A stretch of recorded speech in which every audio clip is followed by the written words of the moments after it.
Roly consistently gets the highest numbers on the BC public service net It's good. and the highest signal levels from all over the province and Into Vancouver Alberta, Island and Saskatchewan. Washington State. So go ahead, Ian. Yeah, absolutely. Well, that's that, and I think this is part of the reason why we have the level of engagement. Not only is he on the radio with a very strong signal, but there's people who always want to test something out on the air and take great interest in being able to listen back to what they sounded like, what their signal strength was. And because we've been doing this 130 times now, right, every week for the last few years, we've got a pretty good archive of propagation over the course of years, right? So you can listen to the nets, and because the roll call is always the same, because on Wednesdays it's always the same. Every day of the week is unique, but we're always doing it on Wednesdays, so you can pretty good idea of how things run throughout the province. Anyways, this isn't supposed to be too long, but I wanted to just help everybody understand exactly how we make this happen, because what we're doing here is a little unique in, I think, in the community. To that end, for those of you who are new, who haven't been around for a while, I did an entire presentation on how we built the club's remote station that is on position 4 in the radio room, which is the Apache Labs Anon 8000. That presentation is available on YouTube, and you can hit me up and I can send you the slides for it. But that's what this whole presentation covered. I'm not going to go into anything on that presentation. I don't want to duplicate the energy or efforts, so we'll just focus on the remote aspects of this and the streaming side of it. So just to sum up here, we started the club's YouTube channel in May of 2022. We'd been doing a few things, a few streams before that on my own call sign channel, which, just because it was there and it was handy. But I wanted to move that over to a formal club effort. And so since then, it's quite funny. Most YouTube things are all uploaded videos, well-produced, edited videos. We're the complete polar opposite of that. We're doing stuff that isn't predominantly live stream. And this is an example of the reach here that I think is interesting. Of course, you compare this to the big players in this space, and this is small numbers. But for you talk about narrow casting, like this is the most narrow casting you can get. A very, very niche audience, a very demographic specific, and in the lifetime so far of the channel that we've been running, you see here 22,000 people have had a chance to take a look at what we've been doing, and almost 3,000 hours of watch time of the content we've got on there. So what a marketing tool. It costs us absolutely nothing to do this, right? In fact, maybe some of the stuff we've been invested in the radio room and the meeting room over the last few years through the grants have helped us do some of these things, like just recording this presentation tonight. And so this is just nailing that point. If you look at the stats here, these are stats from the analytics that YouTube runs on our channel. And 63% of our views come from the live streams. And you can see this is kind of like clockwork. These are the Wednesdays. Each of these blue spikes is a Wednesday here. So anyways, why are we doing this? Well, there's a lot of people out there that do, share their radio operation on YouTube. And okay, that's maybe of some interest. A lot of people do that by just simply holding or turning their laptop on and using a webcam, and they don't really consider what that sounds and looks like to the person on the other end, because what they're listening to in the room is, generally speaking, a lot better sounding. But when you put it into a microphone that's, feet away from the source, it just sounds like you're in a big, large echo chamber. And I wanted to avoid that because it doesn't communicate any level of professionalism.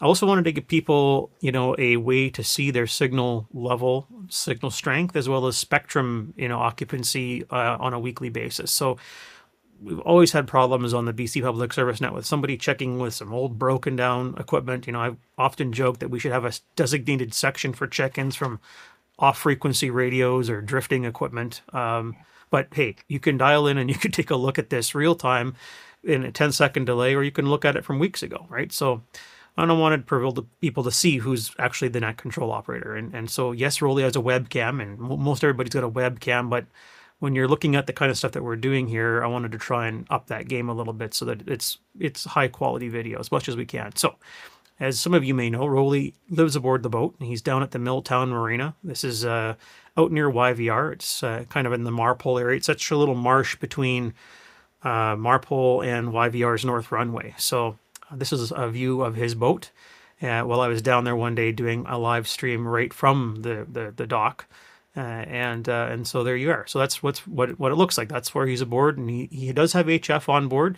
He's got VHF on board. You've heard him check in on our Monday night nets, but obviously you can't run a provincial net from a whip on a boat very well. I mean, if you had a backstay or a larger antenna, it might be more effective, but he's pretty challenged there, like 50 to 60 dB down from what he'd be when he's on the station. So what does Roly have on board, right? So he's got the kit that allows him to remote into the club station, of course, and that's kind of dual purpose. For example, the microphone that he's running on board not only feeds his computer, so he can remote in and get the audio into the club, but it also feeds a video encoder that's aboard the boat that encodes the video from the camera and the microphone in one package. Because we treat the video feed coming from the boat somewhat differently than we treat the audio path that's going out over the air. The audio path going out over the air needs to be immediate, real-time, sub 50 milliseconds delay. Otherwise, it becomes too intrusive back and forth. It really feels like a half duplex, staggered conversation. So we want to keep delays minimal as possible. And when we do the things that I outlined in that previous presentation with Mumble and our remote system, on a good connection, you can hardly tell that you're remote. It's just fantastic. And most people wouldn't know that he's remote unless you've been listening to him for a while, and he often talks about it. The sound quality and everything is just as if you're sitting at the station. So there's, of course, a camera on board. I decided to go with a Micro Four Thirds style camera, which is a box style camera. You'll see a picture of that in a minute. And what's interesting here is he's got no wired connectivity to the land. Most of these marinas have Wi-Fi. Wi-Fi is the absolute worst uplink you can get in a marina. It's often congested. There's hidden node problems. There's all sorts of issues with Wi-Fi in a marina. So Roly has a cellular gateway. It looks like a little coffee grinder. It's a little Nokia box that he has on board the boat, and he's literally kilometer to a kilometer and a half from Airport Square on the Arthur Lang Bridge, the north side of the Arthur Lang Bridge. There's a cell site there that's serving him, and he gets wicked speed and very, very consistent latency, which is critical for this type of real-time application. So this is a picture of what's going on. It's pretty busy, but I'll kind of step you through this here. So we got the Shure microphone. This is an MV7. The reason we are using this microphone is it's got dual personality. This microphone can talk to a computer through USB at the same time it can talk analog output at the back. So there's an XLR connection on the back for mic level audio, which we use to send to this video encoder. The USB connection is a micro USB port that connects to his Mac Mini, and you can see the Mumble icon on board here. That's how he has that real-time feed to the radio at the club, and this icon is per parsec, and parsec is the remote control software that allows him to see the radio in real time and take control of it, turn Vox off and on, adjust filters, and all that kind of stuff. The mic level audio coming out of that the microphone goes into a little preamp. It's a Presonus IO44 preamp, and the only reason I have this and I selected this is because it can be controlled again over USB. So the design philosophy here was, Roly's not an IT guy. I didn't want to burden him with a bunch of stuff that he needs to babysit and set up and take down every Wednesday. It's got enough to deal with. So if I needed to make adjustments to anything, levels, or tweak something, or change an EQ, or change the gate, because he lives near an airport, so we've done some stuff to try and minimize background noise with planes flying overhead. Every once in a while, you'll hear some things sneak through, but I can do that and set it up and burn it into a profile that's saved into Flash on board this preamp. So the preamp takes that mic level, a notoriously low level. This is a dynamic microphone, so the level coming out of this is very low. And it boosts that up to a line level, which is what the video encoder needs. This is a Canadian company that makes this. They're out of Ottawa, Epiphan. And they're world-renowned for this type of application, like remote field contribution, really, really efficient. And I wanted something that wasn't going to be tied to his Mac Mini. I think his Mac Mini is probably about a decade old. It's not a high-performance machine.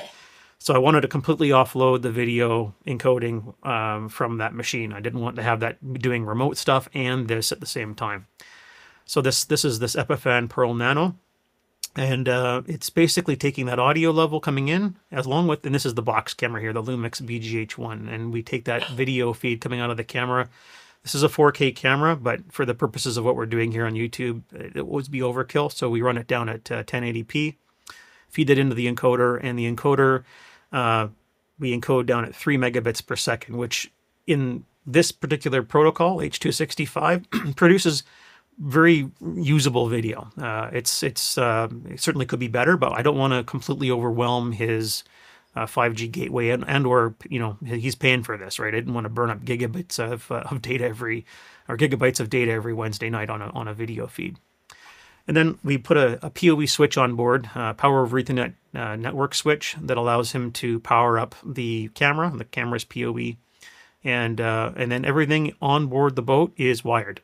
Again, no Wi-Fi here at play. I work in the Wi-Fi industry. That's partly what I do for a living.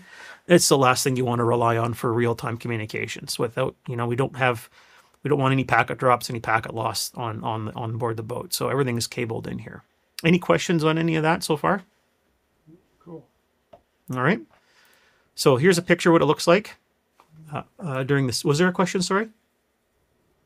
Okay. No. I just heard something. All right, cool. So this is what it looks like. This is an early test we were doing last year. By the way, we also gave Roly some lights, and this has since changed again because we're doing this all seasons of the year, of course. And so like right now, you start the net, it's still daylight, but by the time you get 30 minutes in, it's darkness, right? So the exposure is constantly changing and drifting, so we have to provide some lighting on board.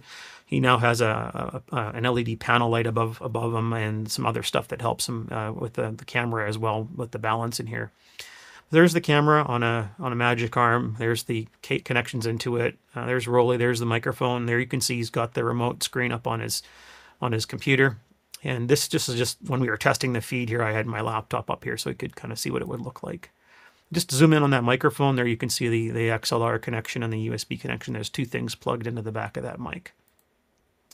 There's the camera, small little camera. Again, he's on board a boat. We can't do a lot of things that take up a lot of space. So this all folds up in a little package every week, and he puts it away and brings it back out and sets it up on a little tripod. Now, the reason I selected that camera specifically, again, is it's completely remotely controllable. Since the camera, if I step back, the camera has a Cat5 cable coming into it on the network that's providing power to the camera. You can go in, and Panasonic has an app that you can run that allows you to completely control and preview the picture you're getting out of this thing. So we can set focus, exposure, white balance, the aperture, all the stuff remotely. We can save it to a profile on SD card on the camera. So I have a profile set for fall, I have a profile set for spring, and a profile set for summer, which changes the exposure bracketing so that we are trying not to blow out the window behind him as best as we can. I mean, we don't have any ND on the windows or anything like that, so we kind of have to work with what we got. The other cool thing here is the fact that encoder, again, I talked about not wanting to burden him with any technology beyond just the remote side of things. The encoder is cloud connected, so I can log in on Wednesdays, and I have to do this every Wednesday, log in on Wednesdays and kick off the encoder. So basically, once Roly plugs the camera in, the microphone's hot, I hit start streaming, and we start the feed from the boat. It starts firing packets out to his 5G connection. Now, once that starts up, we get Roly's feed here on the bottom left, right? So this is incoming video feed from that encoder. It hits the club. This is now the club's system. This is the one screenshot I grabbed from the previous presentation. That mumble connection is running on position 4. And then it's our Mo2 analog mixer under the desk on position 4. And from this point forward, it is the exact same audio path as somebody sitting in front of the microphone at the station. So we go through the mic processor, the noise gate, the compression. We feed that into the Anon 8000, which then feeds out over the air to the RF kit and out to the dipole. We also take analog audio out of the radio. So Roly has the receiver audio in his ear. That comes out of the analog output in the back of the Anon. It goes into the Mo2, makes its way to the computer, and then back down mumble to him remotely. So that's how we're doing things. And pardon the ambulance driving by here. So that's the club end of this whole equation. So putting it together for the live stream. So we've covered the remote, aspects of remote operation. That's pretty straightforward. I'm not going to go into more detail. There's a lot of people responding here. 4 ambulances. Maybe it's another shooting in Abbotsford. Putting it together for the live stream. So Summing it up, we've got the video coming from video and audio from his microphone coming from that encoder to vMix, which is the video production software that the club uses. And we have this at the club. It's driving the meeting we're on right now in one of those PCs in the rack. Plus, also I have a copy of it running at home. So we send that video into vMix. We also have to grab the other thing that you see on the screen and you hear, of course, is the receiver audio from the club. So we want to grab the screen from position 4. So we're seeing, we're able to show overlays of the S meter, of the pan adapter, of the amplifier, all these things. We want to put them on the screen. That needs to be sent from the club as well. So we take the feed from Roly, which is H.265, 3 megabits per second, and it's using 192 kilobits per second of audio. That's his mic audio. So his microphone is coming down this path. The screen from the radio and the receiver audio is a little bit higher encoded because we can afford to do this. We're on a good connection. That's coming in here. And then there's a buffer here. And you wonder why these buffers are not quite aligned. It's just idiosyncrasies in the way that these two things encode and the slight differences in delay. But I started with a 3-second buffer between that encoder on his boat and vMix. And the reason I have a 3-second buffer in here, he's on cellular. I didn't want to have any frame drops in his video. I didn't want to have any audio gaps or glitches, and in the 130 plus times we've done this, we've never had a single hit in any of that video or audio coming from his boat. And that's because we have 3 seconds of buffer to retransmit any frames or any audio that's lost.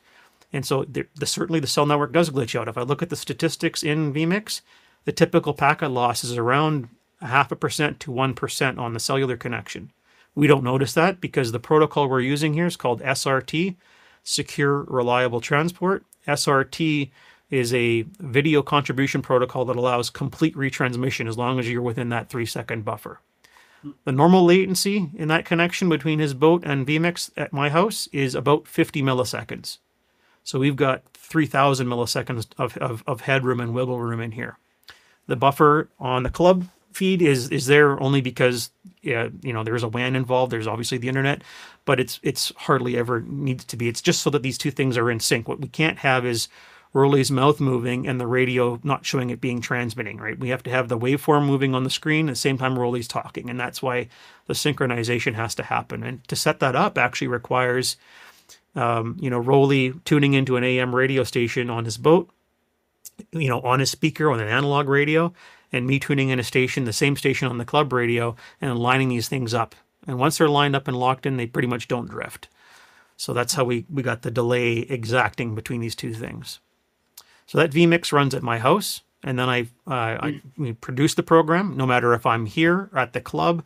I've even done this on board flights. I've been having to travel for work. So I've remoted in during, takeoff and landing on WestJet, and we've actually been able to do this. We haven't missed a single show, if you will. And we feed this out of vMix up to YouTube, which is how everybody watches this. So this is sent up to YouTube with 12 megabit per second encode and 384 kilobits per second of audio. So there we are. And this is just a picture of what vMix looks like when it's running. So this is how all the stuff gets pulled together and produced. So you can see here, it's kind of a little cut off because I had scrolled down in this picture, but here's Roly's video feed that we're receiving from that encoder on channel 1, or input number 1. Input number 2 is the video from the club feed, right? That's literally the screen scrape or the screen live video screen from position 4. And then I've got some graphics that I have available here that we have for like closeout graphics for, the club and how to contact us. And I've got some of the intro video that can play with, the picturesque scene of Roly's boat at the marina and the countdown timer till the stream starts. So this is what this looks like. And all these video programs have two kind of main screens. There's this input selection area.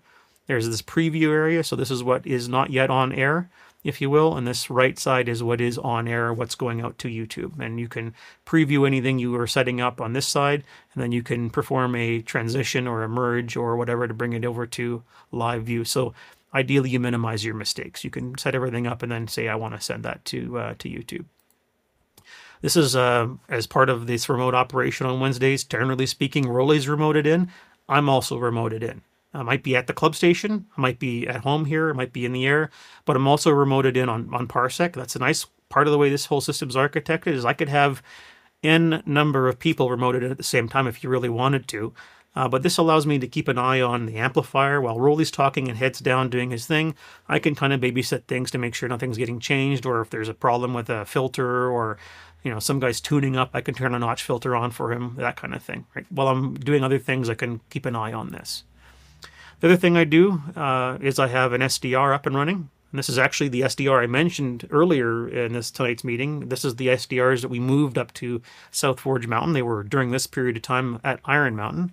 And I have this up while Roly's on the net to keep an eye on his transmission quality. Right? This is the club. It's on the air. I want to make sure that we aren't distorting. There's no spurious emissions or splatter here. As much as possible, I want to make sure that's clean. So it's a bit of a quality assurance. Then I have another screen up on another machine that's looking at the YouTube feed. So this is actually YouTube's real-time back-end dashboard that shows you, the feed that you're sending to YouTube. It's called like the confidence display here. The number of viewers that are on right now watching this. The chat window that allows you to interact with people who are watching this thing, texting with them. And some people are asking questions or posting the various remarks in here. I try to say hello. I think this is what helps drive the numbers that we see on Wednesday, which are consistently the highest in the province. It's just engagement with the people that are checking in. And that's what it looks like from where I'm sitting at right now. So, kind of putting all that together on one picture, it's a bit of an operation center, and trying to do all this when you're on a plane on a screen that's 13 inches wide is a real pain in the ass. So it's nice to have a lot of monitors running so you can do all this side by side and quickly bounce around. But that's kind of what's involved in the back end of making all this happen. I'll stop there, see if there's any questions.